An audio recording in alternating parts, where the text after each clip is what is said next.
There comes a moment in every life when the weight of worry presses so heavily upon the soul that even the strongest heart begins to tremble beneath its burden, not because the person is weak, nor because their faith has vanished, but because worry is a subtle thief.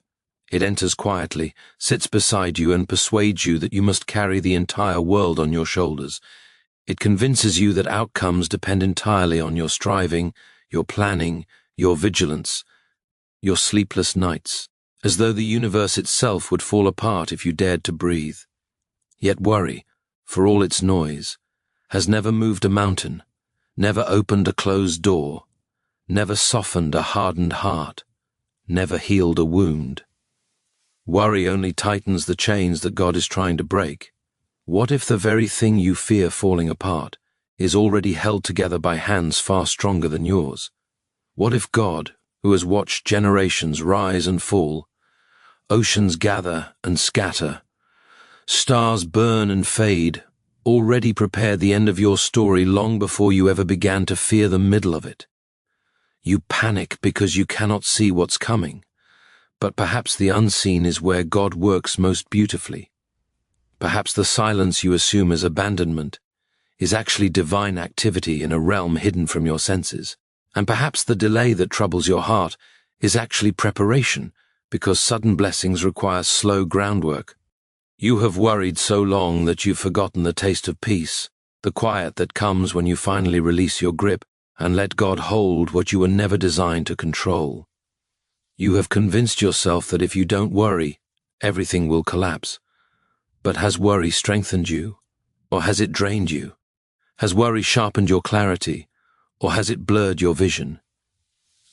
Has worry made you braver, or more hesitant, more fearful, more easily shaken? Worry is not wisdom. It is merely the echo of uncertainty, masquerading as responsibility. There is a reason you feel tired. You are carrying something God never asked you to carry alone. And because you carry it, you've grown weary. But weary is not where you stay. Weary is the place where God whispers, "Put it down, I will do it suddenly." Suddenly, how strange, how comforting, how terrifying all at once. Suddenly means the door opens without warning. Suddenly means the answer arrives when your hands are lifted in surrender rather than effort. Suddenly means the story shifts faster than your fear can react. And suddenly means the blessing outruns the worry that tried to prevent it. You have been walking through a season where nothing seems to move, nothing seems to break, nothing seems to shift. You've prayed until your voice grew tired. You've cried until your tears felt old. You've hoped until hope felt foolish. And yet something within you would not die. Something rose each morning quietly insisting that the story is not finished, that the silence is not emptiness, that the valley is not forever. You thought that small whisper was your imagination, but perhaps it was faith. Faith refusing to surrender even when you tried to silence it. When you worry, you try to predict God. You try to guess how He will move, when He will act, which path He will choose. But the one who created time does not obey the limits of time. The one who formed the human heart is not threatened by the fears that live within it. And the one who calls himself the author of your life does not need your anxious edits. You think the miracle must unfold slowly, step by predictable step. But God does not write stories the way humans write stories. He turns pages abruptly, beautifully, surprisingly. He lets the night deepen so that the dawn may look brighter. He lets the storm rage so the stillness afterward feels sacred. He lets the waiting stretch so the fulfillment feels like a sudden wind breaking through a long-sealed room. Consider how often He has brought you through what once terrified you. The situations you once believed would break you are now distant memories you rarely revisit. The fears that once consumed your thoughts are now shadows that no longer threaten you. You survived battles you didn't know how to fight, endured seasons you didn't think you'd escape, and walked through nights you thought would last forever. But they did not last forever. You are here, standing, breathing, proving that worry misjudged the strength of your story. Worry told you the pain would be permanent. It lied. Worry told you you'd never see joy again. It lied. Worry told you God had forgotten you. It lied. And now you stand at another threshold, with worry whispering its familiar lines. What if it doesn't work out? What if things get worse? What if God doesn't come through this time? But why should this time be any different from the last time He carried you? Why should this challenge be greater than the one who called galaxies into being? Why should your present fear be more powerful than His past faithfulness? The same God who protected you then protects you now. The same God who delivered you then is preparing to deliver you again. The same God who surprised you with sudden mercy in earlier chapters is not finished surprising you. You tell yourself you must be strong, but strength is not found in pretending. Strength is found in surrender. Strength is found when you finally say, Lord, I cannot carry this. But you can. And when you say that, something shifts, something unclenches, something loosens its grip around your heart. Because faith is not straining, it is resting. Faith is not forcing, it is trusting. Faith is not controlling, it is releasing. And when your soul releases what your hands have clung to, heaven begins to move. There are moments when God delays not to deny you, but to align you. Delay is not punishment, it is preparation. Before God does it suddenly, He often does it silently. Before the breakthrough appears, the groundwork is laid. Before the blessing arrives, the vessel is shaped. You cannot see the roots growing beneath the soil, but they grow nonetheless. You cannot see the foundation being set beneath the surface, but it deepens quietly. And when the structure finally rises, when the blessing finally blooms, people will say it happened overnight, but you will know it happened through seasons of unseen shaping. Worry demands answers, but faith waits for revelation. Worry seeks control, but faith seeks alignment. Worry multiplies shadows, but faith multiplies courage. And courage is what you need now, not because the future is frightening, but because the future is sacred. There is something waiting for you that worry cannot touch, something prepared in the realm where human effort cannot reach, something so sudden, so precise, so beautifully timed, that no amount of striving could ever produce it. It will come not from your worry, but from your trust, not from your anxiety, but from your surrender. You may ask, how can I not worry when everything seems uncertain? But uncertainty is often the doorway to God's most profound work. If you could see everything clearly, you would never learn to trust. If every answer arrived according to your timetable, you would never learn patience. If every blessing appeared the moment you desired it, your heart would never learn surrender. God allows uncertainty not to torment you, but to train you, to shape you into someone who can receive sudden blessings without being destroyed by them. Your worry has been heavy, but your miracle will be weightier still. The very thing you fear losing may be what God intends to restore. The very thing you fear ruining may be what God is preparing to rebuild. The very silence that torments you may be the stage upon which God is constructing your sudden breakthrough. And when it appears, it will not be because you worried enough, or fought hard enough, or proved yourself worthy. It will be because grace reached you where worry failed you. You do not need to fear being forgotten. You are not lost in the crowd. Heaven knows your name, knows your need, knows the exact moment your story will shift, and when that moment comes, everything that once troubled you will be replaced with a peace no human hand could manufacture. And so you stand here, carrying worry that is heavier than the future it fears, imagining scenarios that will never unfold, preparing for disasters that will never happen, bracing for storms that will dissolve before they reach your shores. But still you hold on to the worry because it feels family. It feels responsible. It feels like protection. Yet all this time, God has been trying to tell you that He will do it for you, suddenly, not after you've mapped every possible disaster, not after you've exhausted your strength trying to manipulate outcomes, not after you've worried yourself into sleepless nights, but suddenly, at the moment when your hands have finally released what was never yours to hold in the first place. You imagine God needs your attention to operate, as though divine miracles require human anxiety to ignite them.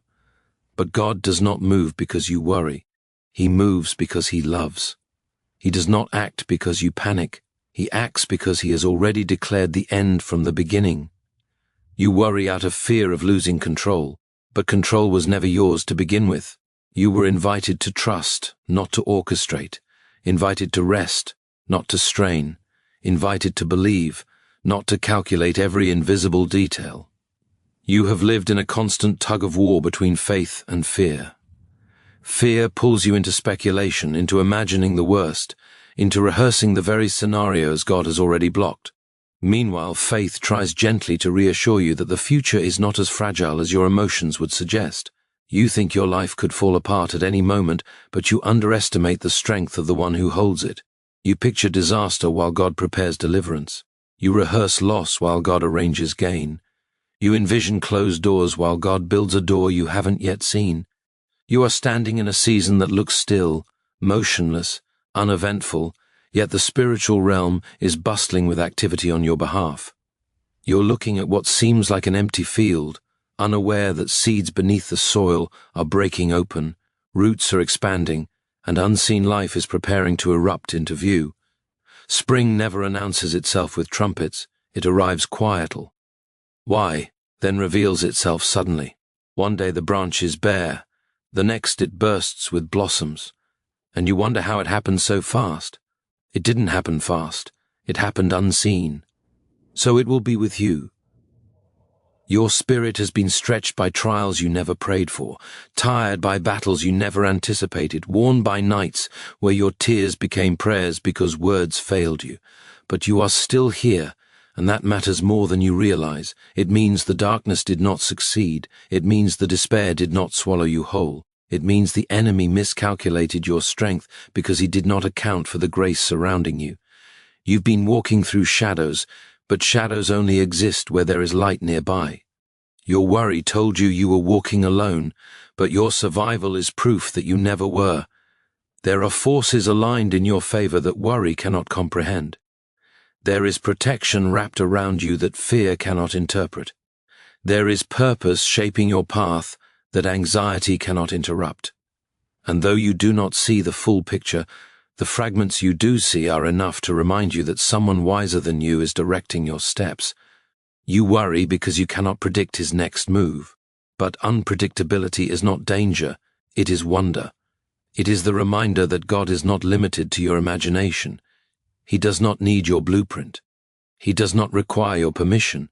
He moves in ways so elegant, so intentional, so precise that only hindsight can reveal the artistry behind the chaos. You have felt forgotten because the silence has lasted longer than you expected. But silence is not neglect. It is preparation dressed in stillness. When God is silent, he is not absent. He is arranging what cannot be rushed. And when he finally speaks, mountains shift. When he finally moves, obstacles collapse. When he finally opens his hand, blessings descend like rain long why. Theld. It will happen suddenly, not because you earned it, not because you figured out the formula, but because he willed it from the beginning. There are moments in life when God brings you to the edge, not to push you over, but to show you how far he can carry you. You stand at the cliff believing you must jump or fall, but he stands beside you, ready to lift you to places you never thought you could reach. You think you've reached the limit of your strength, but that is where his strength begins. You think you've exhausted your ideas, but that is where his creativity unfolds. You think you've run out of solutions, but that is where his intervention becomes visible. Worry blinds you to the possibility of divine rescue, but faith opens your eyes to the truth that rescue is already on its way. You've been trying to make sense of what feels senseless, trying to interpret pain, trying to understand why certain doors closed, why certain people left, why certain opportunities vanished. You think these losses disqualified you, but they may have saved you. You think rejection diminished you, but it may have redirected you. You think detours wasted your time, but they may have placed you on a faster path to purpose. Worry assumes every loss is destruction. Faith understands that some losses are construction, God clearing space for what must come next. If you knew how many dangers God shielded you from, you would worship instead of worry. If you knew how many prayers he answered in ways you never recognized, you would trust instead of tremble. If you knew how many attacks he diverted while you slept, you would rest instead of rehearse every possible catastrophe. You do not see the full story because you are living inside the chapter that tests you. But soon, you will turn the page, and when you do, you will see why the chapter needed to be written this way. You will see why. Felt lonely, why it felt heavy, why it felt quiet. God was not punishing you, he was pruning you, strengthening you, positioning you for what comes next. You worry because you believe you are running out of time. But the one who created time is not limited by it. He does not rush because he is never late. He does not panic because nothing surprises him. He does not need to adjust his plan because his plan already accounts for every detour, every delay, every failure, every heartbreak. You see only the obstacles, but he sees how each obstacle becomes a stepping stone. You see only the waiting, but he sees how the waiting shapes you into someone who can carry more than you could before. He sees the strength forming in you, strength you don't even notice because it grows quietly. Worry teaches you to distrust what you cannot see, but faith teaches you to embrace the unseen because the unseen is where eternity touches time. You think your life is governed by circumstances, but it is governed by grace. You think your future is shaped by external forces, but it is shaped by divine intention. You think your story is fragile, but it is held firmly in hands that have never dropped anything entrusted to them. There are breakthroughs assigned to your name that no enemy can steal. There are blessings carved into your destiny that no failure can erase. There are doors designed specifically for your path that no human being can block. What God wrote for you, no one can edit. What God planned for you, no one can uproot. What God intends for you, no one can undo. And when those blessings arrive, they will come unexpectedly, suddenly, because that is how God reveals his sovereignty, by reminding the human heart that while we live in time, he works in eternity. You have wasted so many moments imagining the worst, when God has been preparing the best. You've carried the weight of outcomes, as though the responsibility of the universe sits upon your shoulders. But what if, instead, God is asking you to set it down, to breathe, to release, to trust that the story unfolding is not random, not chaotic, not accidental, but deeply intentional, profoundly crafted, delicately ordered. Your worry cannot improve the outcome. It can only disturb your peace. But trust positions you to recognize the miracle when it arrives. And the miracle will arrive, not gradually, not predictably, not according to the schedule you attempted to enforce. It will come when you least expect it, in a moment that feels ordinary, in a day that appears unremarkable, in an hour where you were convinced nothing was changing. Suddenly, the tide will shift. Suddenly, the answer will come. Suddenly, the burden will lift. Suddenly, the opportunity will appear. Suddenly, the peace will wash over you.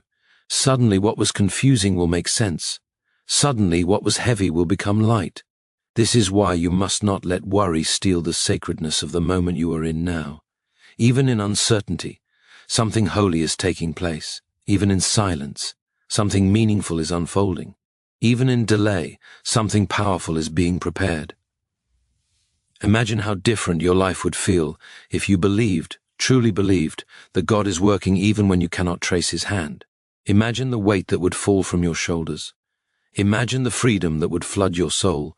Imagine the clarity that would return to your mind. You are not meant to carry this stress anymore. You are not meant to lose sleep over battles God already won. You are not meant to tighten your chest over outcomes God already settled. You are not meant to live in the tension of what if, when God is guiding you into the certainty of I will. The same God who steadies the oceans steadies your life. The same God who the universe holds your future. The same God who provides for sparrows provides for you with greater intention and infinite care. Worry has walked with you long enough. It has spoken over you long enough. It has controlled you long enough, but it is not your master. It is not your identity. It is not your destiny.